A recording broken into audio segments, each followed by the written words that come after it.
asalaamaaleykum wa rahmatullah mbokki jullit yi mbokki taalibe yi ñoo ngi leen di nuyu te di leen siyaar di jiital ci nuyoo ba siyaar bi di ñaanal sëriñ Muntaxa Mbàkke mu yàgg fi loolu te wér ak njabootu Sëriñ Tuubaa gépp di ko ñaanal jullit ñëpp yët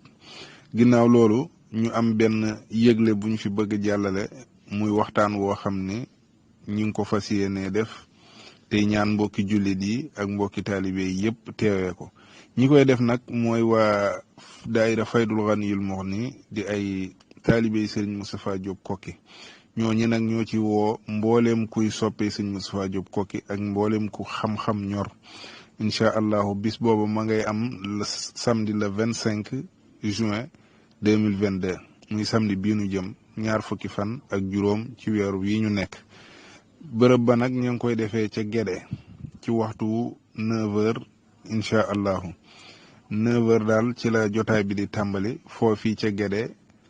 lañ koy amalee ci corniche bi incha allah ku ñëw ba ci corniche bi su woote ci 77 352 81 61 foo mënti nekk rek danañ da jël si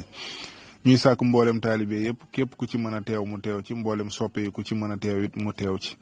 waxtaan wi it leeral Cheikh Moustapha ak taxawaayam ci lislaam ak taxawaayam ci diine ak yenn xew-xew yi fi jaar te di fi am moom lañ ci jublu incha allah.